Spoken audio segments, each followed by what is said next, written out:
Oh, I'm so excited because we're going to start reading The Silver Chair, which is one of my favorite books, which I know I say about every book. Before we do that, I thought I'd show you some of my lions, which you've probably seen. This is a, what are these called?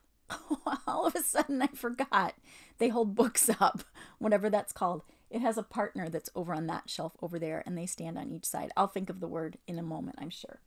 This is just a little plastic cheap lion that I got at Goodwill, which is where I buy almost everything. And I don't really like him. When you look at him straight on, he's kind of creepy looking.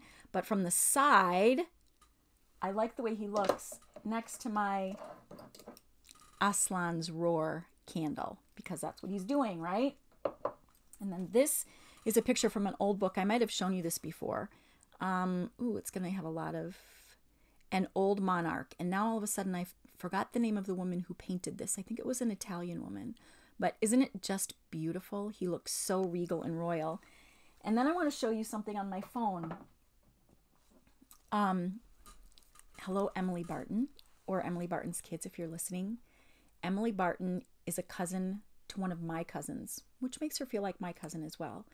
But one of her children, one time she posted a picture of a lion that he had drawn. And I fell in love with it. And I sent her an email and I said, Emily, can I please download that picture and then use it? I have, this is on my computer as my desktop screensaver.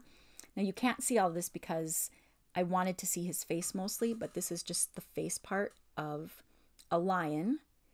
It's kind of, if I back up, you might be able to see there's far more detail in there. The light is making it kind of hard.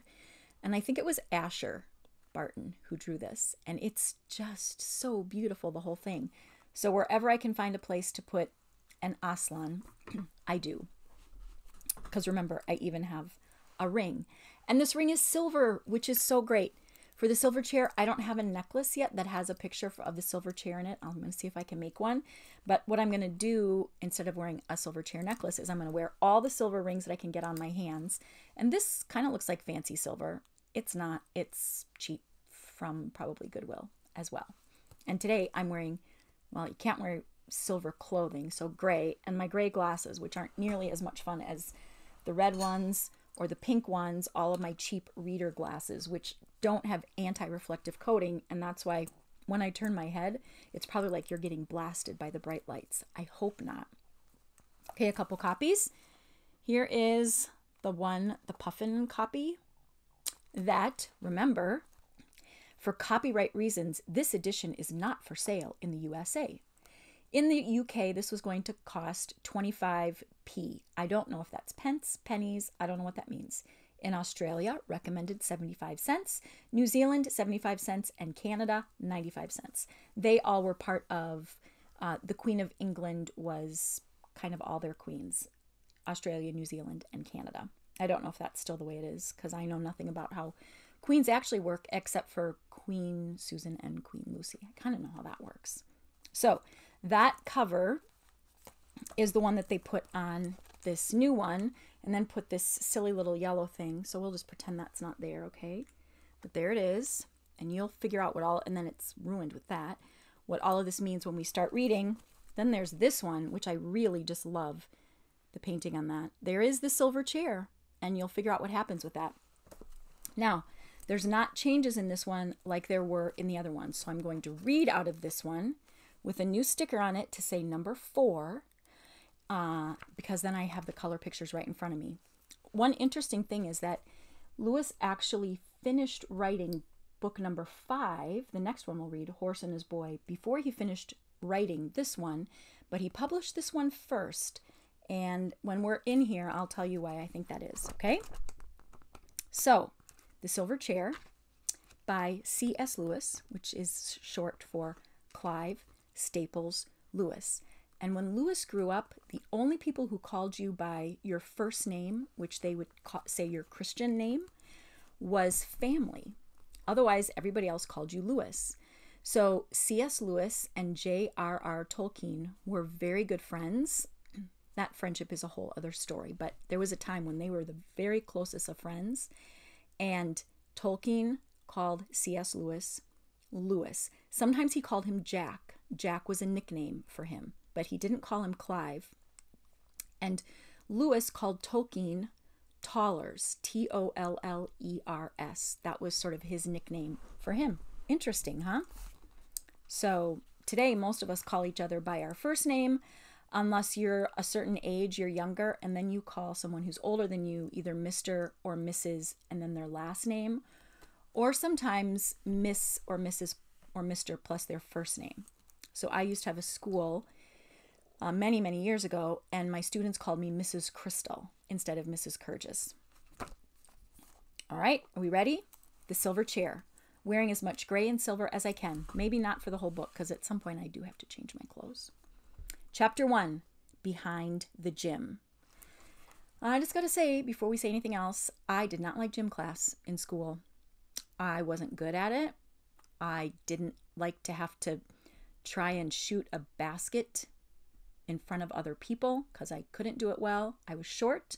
I was not fast. Well, that's not true, actually. I was the third fastest girl in my class for a couple of years. There were 6 girls in the class, so I guess that doesn't really mean much. But I didn't like gym class. It kind of scared me.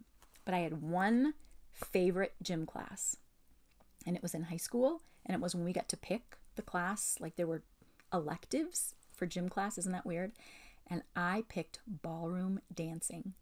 I know that sounds so weird, but when I was about 8 or 9, there was an elderly gentleman in my life who had said, Crystal, it's important to learn how to golf, how to ballroom dance, and I don't remember what the other thing was. And I kind of learned how to golf, and I was terrible at it. Don't remember what the third thing was, so I probably didn't do that. But I did think I'm going to learn how to ballroom dance. Not that I'm ever actually going to ballroom dance, but it's good exercise, and it was fun. And I was paired up with a very nice young gentleman who was on the football team. We were kind of friends, so it was comfortable. I didn't feel nervous and scared, and I loved that class. So if you hate gym class, but you ever get the chance to take ballroom dancing, I would highly recommend it. Here we go now. Chapter 1, Behind the Gym. It was a dull autumn day, and Jill Pole was crying behind the gym. She was crying because they had been bullying her.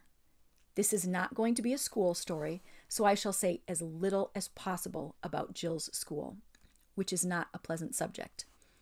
It was co-educational, a school for both boys and girls, what used to be called a mixed school. Some said it was not nearly so mixed as the minds of the people who ran it. When Lewis was younger going to school, usually the boys went to their own schools and girls went to a different school. Now, most of us go to schools that have both boys and girls, but some of us don't. These people had the idea that boys and girls should be allowed to do whatever they liked.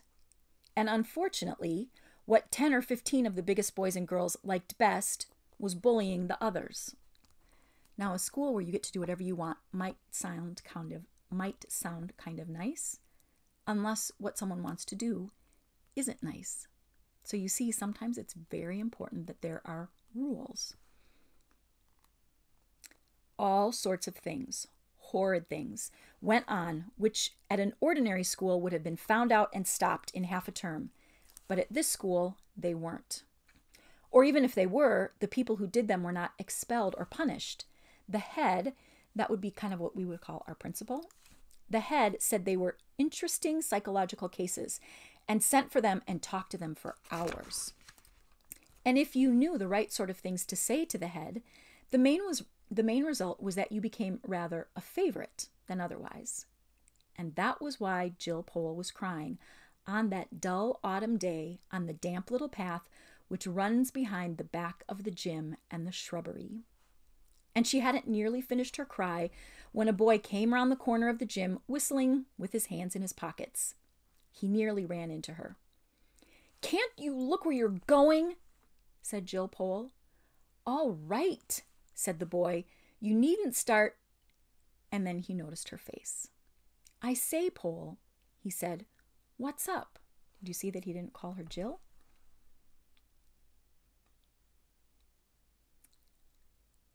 Jill only made faces, the sort you make when you're trying to say something, but find that if you speak you'll start crying again.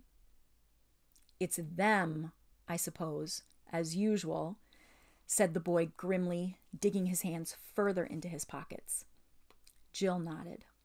There was no need for her to say anything, even if she could have said it. They both knew. Now look here, said the boy. There's no good us all... He meant well, but he did rather talk like someone who was beginning a lecture. And so Jill suddenly flew into a temper, which is quite a likely thing to happen if you have been interrupted in a cry. Have you ever been crying and been interrupted? Mm-hmm. Oh, go away and mind your own business, she said. Nobody asked you to come barging in, did they? And you're a nice person to start telling us what we all ought to do, aren't you? I suppose you mean we ought to spend all our time sucking up to them and currying favor and dancing attendance on them like you do. Oh, Lord, said the boy, sitting down on the grassy bank at the edge of the shrubbery and very quickly getting up again because the grass was soaking wet. If any moms and dads have watched Monty Python and the Holy Grail, every time you hear shrubbery, you're probably going to laugh. His name, unfortunately, was Eustace Scrubb, but he wasn't a bad sort. The first line of Voyage of the Dawn Treader, there was a boy called Eustace Clarence Scrubb, and he almost deserved it. I don't think it's that bad of a name. Pole, he said, is that fair? Have I been doing anything of the sort this term? Didn't I stand up to Carter about the rabbit? I wonder what that was about. And didn't I keep the secret about Spivins under torture too? And didn't I don't know and I don't care, sobbed Jill. Scrubb saw that she wasn't quite herself yet, and so he very sensibly offered her a peppermint. He had one too. Presently, Jill began to see things in a clearer light, which I say always happens if you get some candy. I'm sorry, Scrubb, she said presently. I wasn't fair. You have done all that this term. Then wash out last term if you can, said Eustace. A term is part of school. I was a different chap then. I was. Gosh, what a little tick I was. Well, honestly, you were, said Jill. So you think there has been a change then? Said Eustace. It's not only me, said Jill. Everyone's been saying so. They've noticed it. Eleanor Blackiston heard Adela Pennyfeather Adela Pennyfather talking about it in our changing room yesterday. She said, someone's got hold of that Scrubb kid. He's quite unmanageable this term. We shall have to attend to him next. Eustace gave a shudder. Everyone at Experiment House knew what it was what it was like being attended to by them. Both children were quiet for a moment. The drops dripped off the laurel trees. There's one of those little details that helps you know that this really happened. Why were you so different last term? Said Jill presently. Well, a lot of strange things happened to me in the halls, said Eustace mysteriously. Halls is short for holiday, like maybe the summer break. What sort of things? Asked Jill. Eustace didn't say anything for quite a long time, and then he said, Look here, Pole. You and I hate this place about as much as anybody can hate anything, don't we? Well, I know I do, said Jill. Then I really think I can trust you. Damn good of you, said Jill. Yes, but this is a really terrific secret, Pole. I say, are you good at believing things? I mean, things that everyone else would laugh at? I've never had the chance, said Jill, but I think I would be. Could you believe me if I said I'd been right out of the world, outside of this world, last holidays? I wouldn't know what you meant, said Jill. All right, well, don't let's bother about worlds then. Supposing I told you I'd been in a place where animals can talk and where there are enchantments and dragons and, well, all the sorts of things that you have in fairy tales. Scrubb felt terribly awkward as he said this, and he got red in the face. How did you get there? Said Jill. She also felt curiously shy. The only way you can, by magic, said Eustace almost in a whisper. I was with two cousins of mine, and we were just whisked away. They'd been there before. Now that they were talking in whispers, Jill somehow felt it easier to believe. And then suddenly, a horrible suspicion came over her, and she said, so fiercely that for a moment she looked like a tigress, "If I find you've been pulling my leg, I'll never speak to you again. Never, never, never." "I'm not," said Eustace. "I swear I'm not. I swear by everything. When I was at school," this is the author talking, the narrator. "When I was at school, one would have said, 'I swear by the Bible.' But Bibles were not encouraged at Experiment House." "All right," said Jill. "I'll believe you." "And tell nobody?" said Scrub. "What do you take me for?" she said. They were very excited as they said this. But when they had said it, and Jill looked round and saw the dull autumn sky and heard the drip off the leaves and thought of all the hopelessness of Experiment House, it was a 13-week term, and there were still 11 more weeks to go. She said, "But after all, what's the good? We're not there. We're here, and we jolly well can't get there. Or can we?" "That's what I've been wondering," said Eustace. "When we came back from that place, someone with a capital S," who's he talking about? "Someone said that the two Pevensey kids, that's my two cousins, could never go there again. It was their third time, you see. I suppose they've had their share, but he never said that I couldn't. Surely he would have said so unless he meant that I was to get back. And I can't help wondering, could we, do you mean do something to make it happen?" said Jill, and Eustace nodded. "You mean we might draw a circle on the ground and write strange letters in it and stand inside and recite charms and spells?" "Well," said Eustace after he thought hard for a bit, "I believe that was the sort of thing I was thinking of, though I never did it. But now that it comes to the point, I've an idea that all of those circles and things are rather rot. And they are. I don't think he'd like them, and he wouldn't. It would look as if we thought we could make him do things, and we can't. But really, we can only ask him." "Who is this person you keep on talking about?" said Jill. "They call him Aslan in that place," said Eustace. "What a curious name," said Jill. "Not half so curious as himself," said Eustace solemnly. "But let's get on. It can't do any harm just asking. Let's stand side by side like this, and we'll hold out our arms in front of us with the palms down, like they did in Ramandu's island." "Whose island?" said Jill. "I'll tell you about that another time.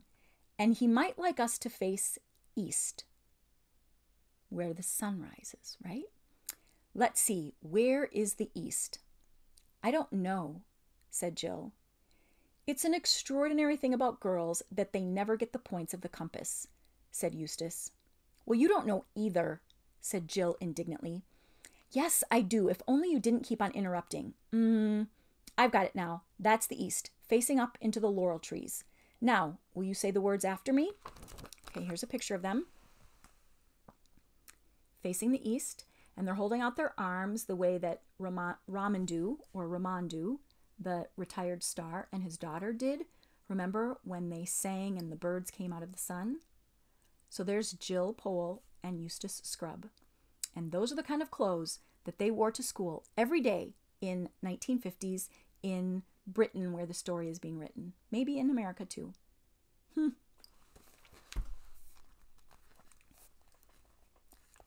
Okay, get back to the page we were on. "All right, now will you say the words after me?" said Eustace. "What words?" asked Jill. "The words I'm going to say, of course," answered Eustace. He sounded like the Chief Dufflepud right now. "Now," and he began, "Aslan, Aslan, Aslan." And Jill repeated, "Aslan, Aslan, Aslan. Please let us two go into—" At that moment, a voice from the other side of the gym was heard shouting out, "Pole? Yes, I know where she is. She's blubbing behind the gym. Shall I fetch her out?" Jill and Eustace gave one glance at each other, dove under the laurel trees, and began scrambling up the steep, earthy slope of the shrubbery at a speed which did them great credit. Owing to the curious methods of teaching at Experiment House, one did not learn much French, or math, or Latin, or anything of that sort, but one did learn a lot about getting away quickly and quietly when they were looking for one. After about a minute's scramble, they stopped to listen, and they knew by the noises they heard that they were being followed. "If only the door was open again," said Scrub as they went on, and Jill nodded. For at the top of the shrubbery was a high stone wall, and in that wall a door by which you could get out onto the open moor. This door was nearly always locked, but there had been times when people had found it open, or perhaps it had only been one time, but you may imagine how the memory of even one time kept people hoping and trying the door. For if it should happen to be unlocked, it would be a splendid way of getting outside the school grounds without being seen. Jill and Eustace, who were now both very hot and very grubby from going along bent almost double under the laurels, panted up to the wall. And there was the door, shut as usual. "It's sure to be no good," said Eustace with his hand on the handle, and then he went, "Oh, by gum!" for the handle turned and the door opened. A moment before, both of them had meant to get through that doorway in double quick time if it opened, if by any chance it wasn't locked. But when the door actually opened, they both stood stock still. For what they saw was quite different from what they had expected to see.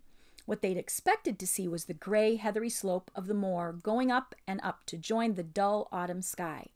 But instead, a blaze of sunshine met them. It poured through the doorway as the light of a June day pours into a garage when you open the door. It made the drops of water on the grass glitter like beads, and it showed up the dirtiness of Jill's tear-stained face. And the sunlight was coming from what certainly did look like a different world, at least what they could see of it. They saw smooth turf, smoother and brighter than Jill had ever seen before, and they saw blue sky, and darting to and fro things so bright that they might have been jewels or huge butterflies. This is actually what they saw flying back and forth. But they're shiny bright, like that bird looks like it's gold, not just yellow colored. Although she had been longing for something like this, Jill felt very frightened. She looked at Scrub's face and saw that he was frightened too. "Come on, Pole," he said in a breathless voice. "Can we get back? Is it safe?" asked Jill. At that moment, a voice shouted from behind, a mean, spiteful little voice. "Now then, Pole," it squeaked, "everyone knows you're there. Down you come." It was the voice of Edith Jackal, not one of them herself, but one of their hangers-on and tale-bearers. "Quick," said Scrub. "Here, hold hands. We mustn't get separated." And before she quite knew what was happening, he had grabbed her hand and pulled her through the door, out of the school grounds, out of England, out of our world entirely, into that place.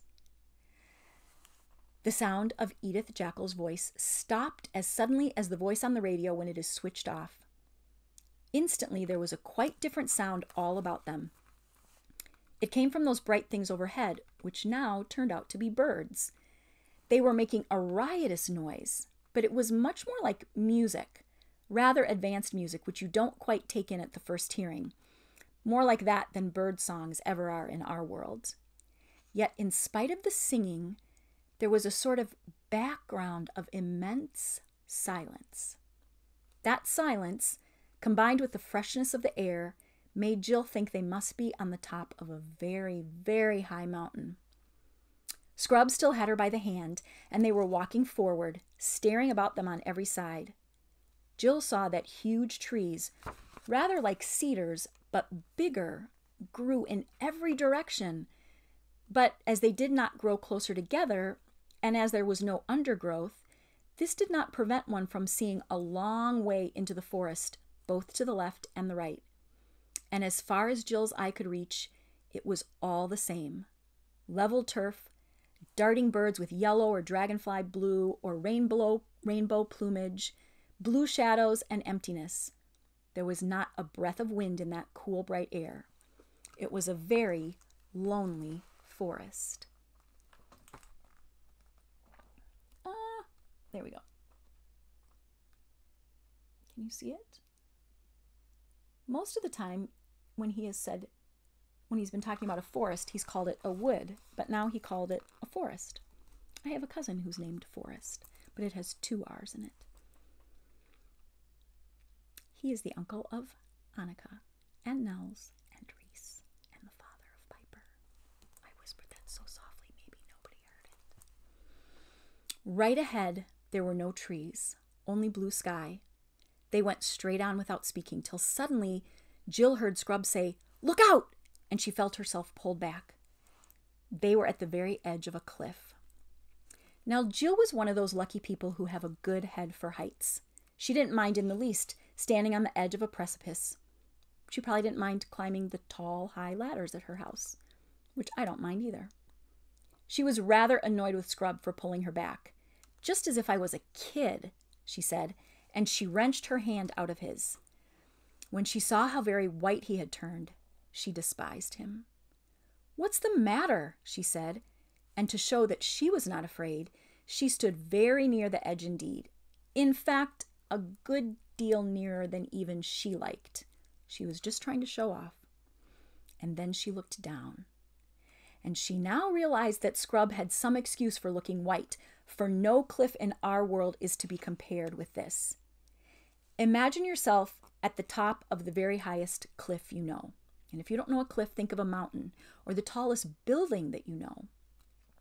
And imagine yourself looking down to the very bottom. And then imagine that the precipice goes on below that as far again, 10 times as far, 20 times as far. And when you've looked down all that distance, imagine little white things that might at first glance be mistaken for sheep, but presently you realize they are clouds, not little wreaths of mist, but the enormous white puffy clouds, which are themselves almost as big as mountains. And at last, in between those clouds, you get your first glimpse of the real bottom, so far away that you can't make out whether it's a field or wood or land or water, farther below those clouds than you are above them. Like if you've ever been in an airplane and you can see through the clouds down to the ground, how far away it is. That's how high they were. Jill stared at it. And then she thought that perhaps, after all, she would step back a foot or so from the edge, but she didn't like to for fear of what Scrub would think. She's just being proud again. And then she suddenly decided that she didn't care what he thought and that she would jolly well get away from that horrible edge and never laugh at anyone for not liking heights again. But when she tried to move, she found that she couldn't. Her legs seemed to have turned into putty. Everything was swimming before her eyes. "What are you doing, Pole? Come back, you blithering little idiot!" shouted Scrub. But his voice seemed to be coming from a long way off. She felt him grabbing at her, but by now she had no control over her own arms and legs. There was a moment's struggling on the cliff edge. Jill was too frightened and dizzy to even know quite what she was doing. But 2 things she remembered as long as she lived. They often came back to her in her dreams.